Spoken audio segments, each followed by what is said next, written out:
여러분 지금부터 머릿속으로 거대한 전쟁 영화의 한 장면을 막 상상해 보시겠어요? 네, 블록버스터 영화처럼요. 맞아요. 한쪽에는 진짜 하늘의 구름을 까맣게 뒤덮을 만큼 압도적인 규모의 군대가 서 있는 거예요. 전 세계를 집어삼킬 듯한 무기랑 병력으로 무장한 채 말이죠. 상상만 해도 좀 무시무시하네요. 그렇죠. 그런데 그들이 포위하고 있는 반대편 진영을 보면 황당하게 짝이 없습니다. 막 견고한 요새나 최첨단 방어기지가 있는 게 아니라 사막 한가운데 덩그러니 놓인 허술한 텐트 몇 개가 전부거든요. 아, 텐트요. 상식적으로 이건 전투가 아니라 일방적인 학살극이 되어야 마땅한 상황이네요. 그러니까요. 그런데 오늘 우리가 파헤쳐볼 자료, 즉 2026년의 한 문서에 따르면 이 텐트 안의 사람들은 적을 향해 활 시위 한 번 안 당기고 아무것도 안 하는데도 결국 승리한다고 합니다. 정말 흥미로운 전개죠. 네. 그래서 오늘 심층 탐구에서 다룰 이야기는 흔히 헐리우드 영화에서 보는 CG로 번복된 종말론이 아닙니다. 고대의 묵시록을 바로 듣고 계신 여러분의 스마트폰 알림창과 매일의 일상 속으로 확 끌고 들어와서 우리의 내면을 날카롭게 해부하는 텍스트를 만나보려 합니다. 맞습니다. 오늘 우리가 분석할 자료는 2026년 5월 24일에 작성된 요한계시록 20장 7절에서 10절을 바탕으로 한 어느 주일 예배 설교문입니다. 네, 계시록이라고 하면 다들 좀 어렵게 생각하시잖아요. 그렇죠. 흔히 종말이나 계시록이라고 하면 막 세상의 물리적인 끝, 운석이 떨어지거나 그런 걸 상상하죠. 하지만 이 문서는 성경 속 곡과 마곡의 전쟁이라는 고대 이미지를 현대인들이 매일 겪는 정보의 홍수나 내면의 가치관 싸움으로 기막히게 재해석해냅니다. 영적인 전쟁을 우리 일상으로 가져온 거네요. 네.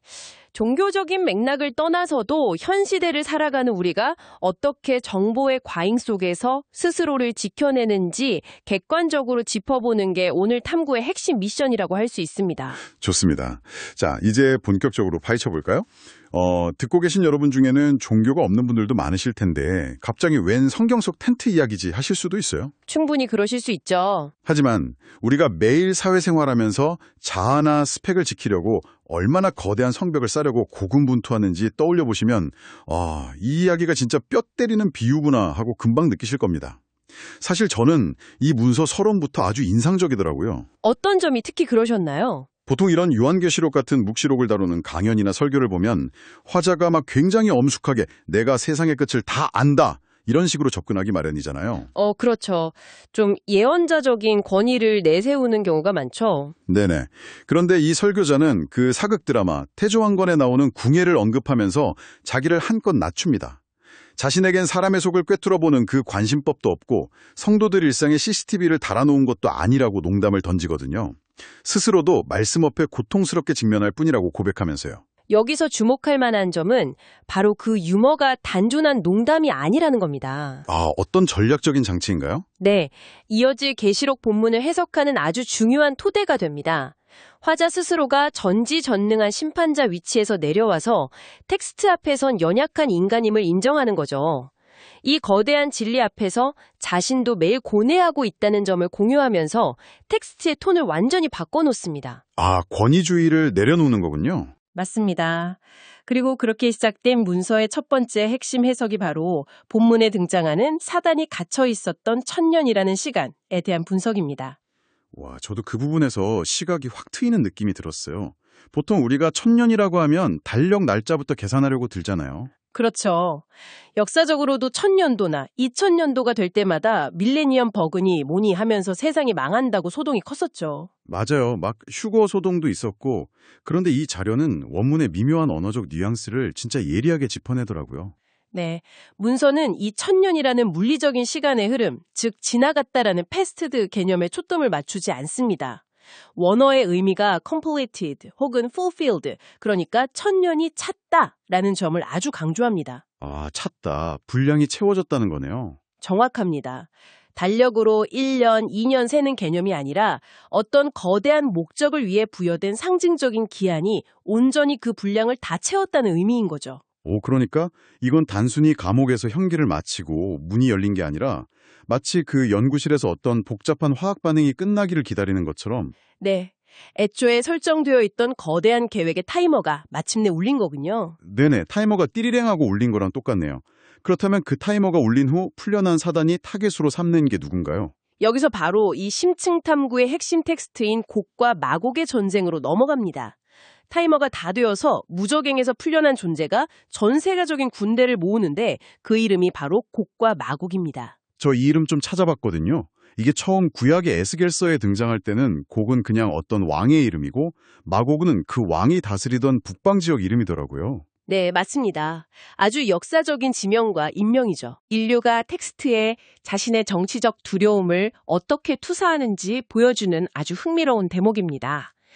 교회사 속에서 이 곡과 마곡은 시대마다 끊임없이 오해를 받아왔어요. 예를 들면 어떤 시대가 있었죠?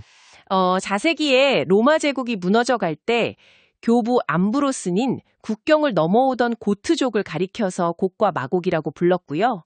7세기에 이슬람 세력이 부상할 때는 유럽인들이 무슬림을 지목했습니다. 아, 그게 십자군 전쟁의 원인이 된 거군요. 맞습니다.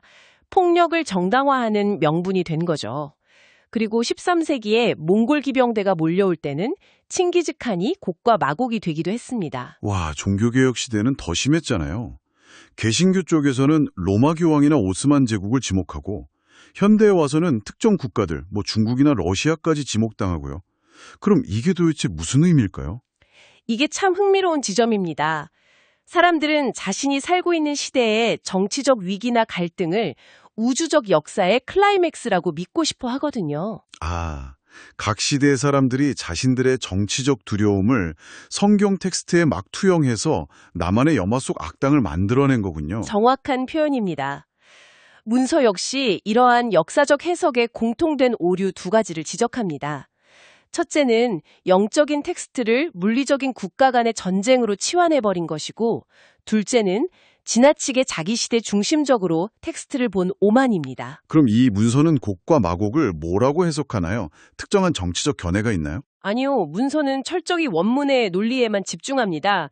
요한계시록이 말하는 곡과 마곡은 특정 국가나 민족이 아니라 땅의 사방 백성, 즉 전 지구적이고 보편적인 악의 세력, 진리에 대항하는 이데올로기를 총칭한다는 걸 객관적으로 전달하죠.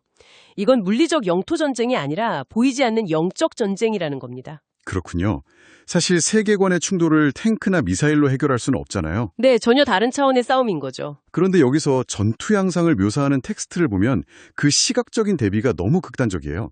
적의 규모는 바다의 모래 같고 구름이 온 지면을 시커멓게 덮는다고 묘사되거든요. 압도적인 스케일이죠. 근데 반면에 교회를 지칭하는 방어 진영은 고작 성도들의 진, 영어로는 캠프, 그리고 사랑하시는 성이 전부예요.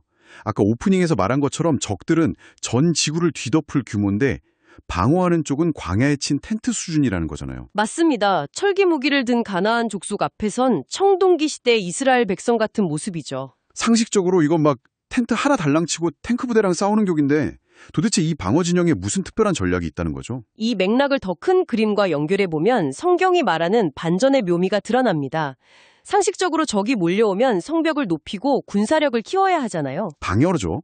우리도 사회생활하면서 나를 보호하려고 통장 잔고 불리고 스펙 쌓고 난공불락의 요새를 짓잖아요. 하지만 텐트 안에 있는 사람들은 엄청난 전투력을 키우거나 무기를 들지 않습니다. 텍스트를 보면 그들은 그저 거기에 머무르며 보호받을 뿐입니다. 그리고 그들이 방어하려고 무엇을 하기도 전에 하늘에서 불이 내려와 적들을 태워버립니다. 와, 아무것도 안 했는데 하늘이 그냥 상황을 종결시킨 거네요. 네, 이것은 영적 전쟁의 승패가 인간의 물리적인 화력이나 힘에 달려있는 게 아니라 철저하게 신의 은혜와 개입에 달려있음을 의미합니다.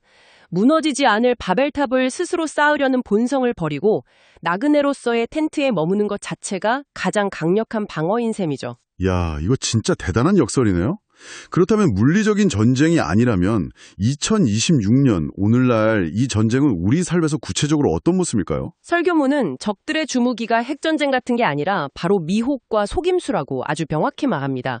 존 버년의 허용의 시장이라는 개념을 가져와서 현대의 영적 전쟁터를 묘사하죠. 아, 허영의 시장. 거기서 파는 무기들이 뭔가요? 아주 친숙한 것들입니다. 자아성취, 남들이 부러워할 만한 성공, 높은 연봉, 세상적 만족과 쾌락, 그리고 화려한 학위 같은 것들이죠. 여기서 정말 흥미로운 부분이 나오는데요.